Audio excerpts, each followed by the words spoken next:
Welcome, weekend warriors, to the week 6 edition of the show. You've noticed I've taken a seat, which usually means that we have a special guest on the show. I'm going to temper you. We don't have a live special guest on the show today, but I had some information from one of our astute managers that I wanted to share. And I'm going to bring that up and share my screen a little bit. So you get to see my beautiful face up and close. Yes, I got a nice new haircut, looking fresh, rocking the Stefan Diggs jersey tonight. It is the Minnesota Vikings version of the Stefan Diggs jersey. So, hey, I with a upset start to the show, I finally lost an NFL pick. The Jacksonville Jaguars last week, unfortunately, lost to Houston. Not only did they not cover the spread, they lost outright. So my streak ended at 8. For those of you following along at home, my first pick of the season on Thursday night lost, won the next 8. And then fell off the table last week with a loss. So that brings me to 8-2. My other pick did hit last week. I had the under on Thursday night football game. That wasn't even a game last week. It seems like an eternity ago. I feel like I say that every week, but Denver looked like crap and lost that game. So 1-1 last week with the NFL picks, 8-2 on the season. Brush my shoulders off. You're going to want to hear what the Thursday Night King has to say because I haven't gotten a Thursday night game wrong since week 1. With my NFL picks, or I'm sorry, with my fantasy matchup picks, not as good. Another 2-3 week. That's back-to-back weeks. I'm 14-11. But what that does not factor in is that I'm 1-4 and I pick my team to win every week. So if you take that out of the equation, I know you can't give me credit for that, but if you take that out of the equation, I'm 13-7. So for the other matchups in the league, almost double correct as I am wrong. But such, I'm 14-11. High score of the week last week was Jake. He played myself. High score of the week last week before that was Dean. He played myself. Running the buzzsaw here, guys. Last week was Tyler Lockett. The week before that was TJ Hawkinson. Chris had Garrett Wilson go nuclear against me. It's not really my season so far this year. So Jake beat me. I had Brett over Terry. That happened. Brett took care of business and got a win. I had Valone over Otley, 5-0, takes down Valone.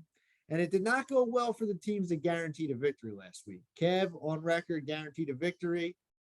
Chris took him down. I think they had some choice words via text after the matchup. Get the little rivalries going. And then Dean on record saying he was going to put Pearson out of his misery. Pearson edged out a win, got his first win of the season against Dean. So the guys that were talking smack last week did not pan out for them. So without further ado, I do want to jump into week 6.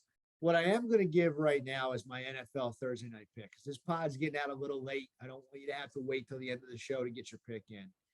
When I look at the matchups, I think Chicago at home as a 2-3 team with a 1-win Washington team coming to town. You would think that spread would be in the Chicago Bears' favor. You would think it's probably like a two-point favorite. Washington is -1 on the road with 1 win on the season. Carson Wentz 6-0 lifetime on Thursday Night Football. This is an easy Washington pick for me tonight. I feel like the Sharps will be on the Washington football team. They're -1. That's my official pick. If I were you, I would take the money line because I don't like to give a point. But I will take -1 as my official pick. So moving into the meat and potatoes, and this is our, we could call this a little bit of a mailbag if you want. I'm going to share my screen. This came in from one of our astute users. This is from Otley. And this is a power rankings through week 5. And I don't know if it took him a lot of time to do this. I'm now retired now. I don't know if, he's messing around with these numbers and has a calculator in front of him or if he puts it into an algorithm and spits it out. But either way, there's a couple numbers on here I'd like to share with you. First of all, Otley at 5-0 is ranked 3rd. And it has a point system based on the total points for on the season that your team has scored.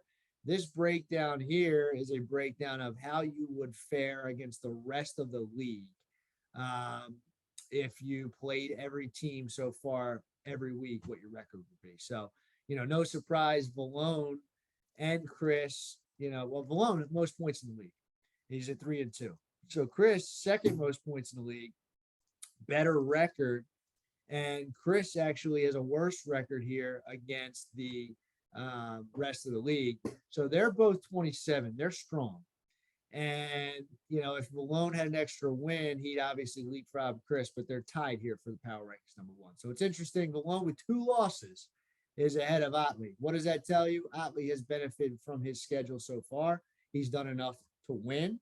And, you can't fault him for that. You can't pick who he plays. He also gave me a little nugget here that he said Otley, Chris T, Malone, and Kevin are the only teams this year to score 100 points every week. So that's some consistency for you. And got to give Otley still his due. He's third in power rankings. Got a great record against the rest of the league. And it's really those top 3 at 26, 27, and 27 that are separated from the pack. And if you had to pick 3 teams that are going to probably be dancing out of the 4, you're leaning with those guys right now. But then got to give credit to Malone because he picked Jake as a come-up team, and he's next on the list with a power ranking of 21. He's in 4th place. He's got a great number of points scored, as you can see. He's in the 600 club with the teams above him and has a nice record against other opponents. After that, it gets a little dicey. Brett's record against the rest of the league, 21 and 34. That is not good. And Kevin's 22 and 23. I guess these are ties here on the end. You're going to have to explain that to me because Brett's 21 and 34 and 5 somehow. Kevin's 22 and 23. Again, Otley's not the best at math. So I'm just going with the tools that I have here. But nonetheless, Brett, better record, more points for, obviously, than Kevin on the season. So Brett would be, at this moment, the favorite to squeak in. But what I do like about this is it does show myself in this a little bit that at least my team's better than my record, not by much. Clearly more points than Kevin, almost the same amount of points as Brett, and Brett has 2 more wins than me. I'm 19, 25, and 1 against the league. Yeah, something's not right here out with this number. But in any event, I'm ahead of Terry B, who I play this week. And Terry, another one that Malone predicted to have maybe a tough season here throughout the stretch. It'll be interesting to see if he can pick himself up. But Dean and Pearson, this record stuck out to me, 8-36 and 1. That's tough, Pearson. You benefited from playing Dean last week. He had a bad week, and you got in the win column. What I will say, and yes, definitely teams are better than others. Chris's team is better than mine and Terry's and Pearson's. But what has happened today can happen in reverse. People get injured. People, are ineffective. Bye weeks are going to start to happen. So at this juncture, there's a lot of room for growth and variability. We're only 5 weeks through, guys. We're 1/3 of the way through the season. So Otley, thanks for this mailbag. If anybody else has anything to share in the future, please drop it on me. I'll try to share it on the show. And we are going to try to have you on now that you're retired. You have a little bit more time. We'd like to see your pretty face on the show. So going to do something I don't normally do. I'm going to give my other NFL pick. Okay. Coming off a loss under the Matt LaFleur system, Aaron Rodgers is 9-0. They're going to win at home against the Jets. The Jets are due for a bad game. So I'm going to lay the 7 points. I think that I usually don't take a lot of big spreads like that, but I just don't see. I did last week with Jacksonville. It did not work out for me. But I just think we know Green Bay is going to win that game. And they'll probably win by a touchdown. And they'll probably win by more. So I'm going to lay the 7. That's my other pick. And I'm hoping to go to 10-2. So moving into the matchups, we have a lot of good matchups this week, couple stinkers. We're going to start with stinkers. I'm one of the stinkers. We're going to wait on that one. My first stinker is Dean versus Chris. And, just the projections, I don't know if it does it justice. Dean only projected 105. That's not a lot of points. He unfortunately has Hockenson, the man who scored 37 points against me and then won the next week. But he has Josh Jacobs on by, who's been a man possessed lately, which forces him to start Tyler Algier. He's also got Hayden Hurst in his lineup as backup tight end with Hockenson out on by. And then Najee Harris. He's just been maybe, besides Javonte, who I picked and who is dead, but Najee's just a guy you have to play, and he's just not getting any points. He's a running back 29 through the first 5 weeks. He has 1 touchdown on the season. I'm sorry, he has 2. He caught a touchdown week 1, but He's been a drain. He plays the number one rushing defense in the league. Got to play the guy, but just not a lot of optimism there for him. Maybe Aaron Jones will get it going against the Jets to give Dean some hope. He's going to need some points out of Brown and Metcalf and Thielen as well. But I mean, it's the same story for Chris. We just showed him he's the number one power ranked team in the league. In my opinion, he is the best team in the league. Why? I just read an article yesterday that showed players that would be drafted on if you redid a draft today, and in the top 7 was Allen, McCaffrey, and Diggs, and he has all 3 of those. So he has 3 first-round picks. And while some of the pieces around his rest of his team haven't been great, you know, Kittle's going to bounce back. Devontae Smith is always, you know, a threat to go off. So I like Chris's team long term. I like him in this matchup. I'm taking Chris over Dean. Moving on to the other stinker, Pearson versus Jake. Again, I mean, I don't want to keep, you know, patting Jake on the butt here. I didn't love his team to start. Now he's got Kenneth Walker. He's got little lucky things happening for him. You know, Walker, all of a sudden, he didn't need him. He has Derrick Henry, Zeke, and Barkley. Henry's on bye. Walker, all of a sudden, is a top 24 play with the injury to Penny. Now, Jake also had Penny. But it's kind of like if you have 2 guys, it's better just to have one lead runner there. So I think it's huge for him going forward. And, oh, by the way, he's got DeAndre Hopkins coming back next week. That doesn't help him this week, but Pearson's got some key guys on bye. He's got Devontae Adams and St. Brown on bye. Pearson, I mean, he traded Gabe Davis last week. He goes nuclear. I mean, he's just having that kind of season. But one thing that he does have a feather in his cap, and if I was Jake, I'd be super terrified. Number one, my stat about Rodgers at home against the Jets. But number 2, really, Ramondre Stevenson. I just talked about having one guy go down. Now, Pearson didn't have Damian Harris, but Ramondre is a top 10 play this week against a bad Cleveland defense. Bill Belichick was like saying he loves this guy.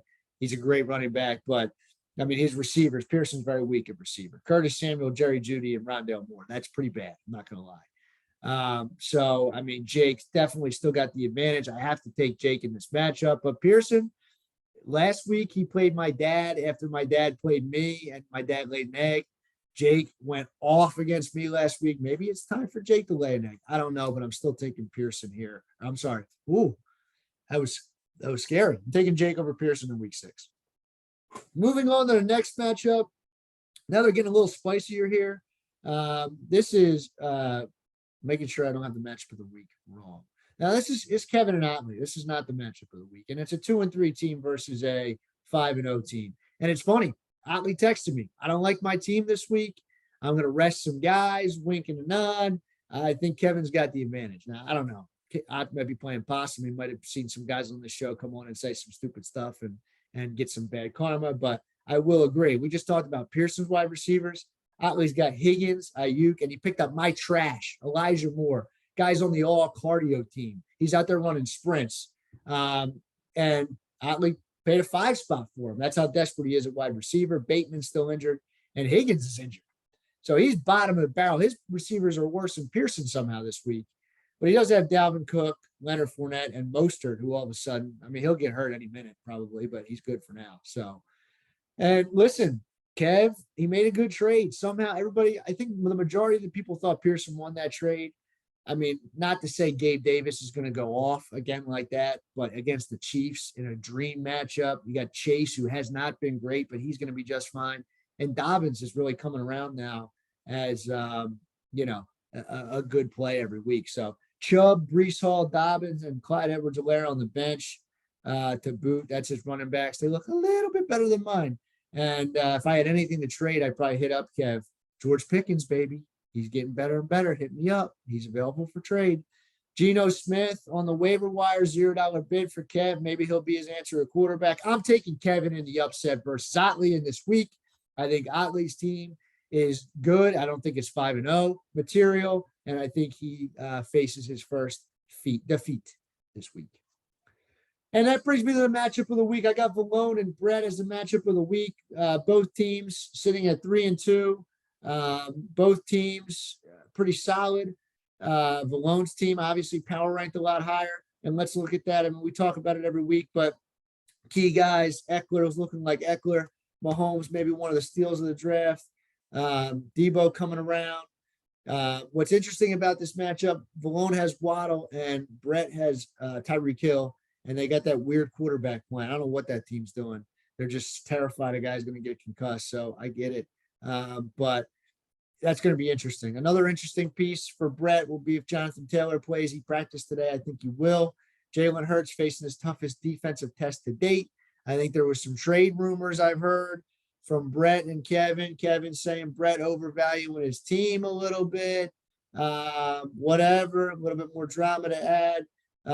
Let's give Brett one more. I keep giving Brett credit. I hate it, but I'm gonna give one more piece of credit. He spent money on Jeff Wilson Jr. If we could rewind and knew what Jeff Wilson was going to do, he'd probably go for $70. And I think Brett got him for less than, I get like 15 or $16. So great pick up there.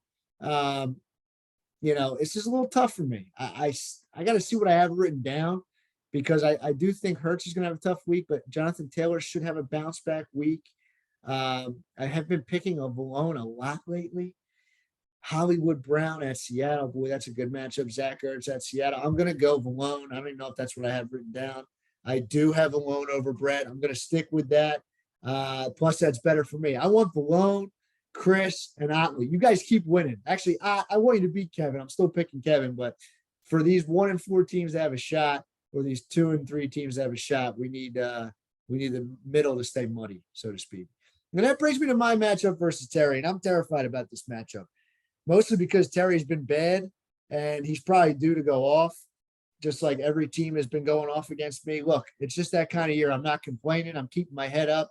My dad texted me. He said, doesn't look like it's our season. I said, speak for yourself, man. I'm 1 and 4. I'm having a tough season. But if you look at my team, Tom Brady, Cooper Kupp's still the number 1 wide receiver and probably player in fantasy. I got Brady and Godwin. They're going to be trending up. Pittman's been bad. He's still good. I got Mike Williams. My receivers are elite. My running backs are not. I mean, Dameon Pierce is good. Unfortunately, he's on bye this week. I do think brighter days are ahead for A.J. Dillon. I'm sticking with the talent of the player. But I'm riding Brian Robinson in my starting lineup tonight. The guy got shot a month ago, and now I'm playing him.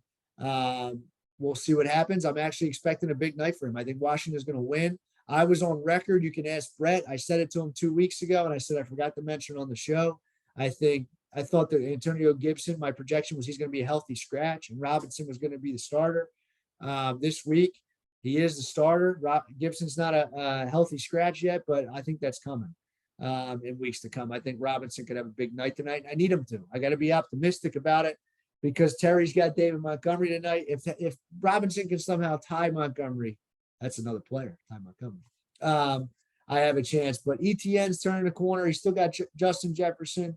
Guy's ridiculous, 150 yards in back-to-back weeks. And Kyler Murray against Seattle just scares me. Every game I watch Seattle play, they score 50 points. And every game that Seattle plays in kills me one way or another. So 2 weeks ago was Detroit. Detroit had 50 points. Last week it was Lockett going off. It's just all this BS up in here. And he's got Mark Andrews. He's another scary guy. So I'm going to take myself. Terry, I have no choice but to. You're one of the guys I have to pass. I think if I can somehow make it through this week with my bye week problems, and that's my running back bye week problems with Dameon Pierce, if I can make it through this week, 1 week at a time, I'm still on life support. If I go to 1 and 5, it's going to be ugly. So I have no choice but to take myself and remain optimistic. Guys, Otley, thank you for the power rankings. I know I'm a little late today, but I hope you enjoyed Thursday Night Football. I hope the game is better than last week. I also kind of like the over. If you want to take the over, everybody's saying, "Oh, Thursday night sucks. Last week was a crap fest." I think they're going to surprise us tonight. It might not be a big over, but I think they score 40 points. Enjoy, guys. I hope you have a good week, and Kamish out.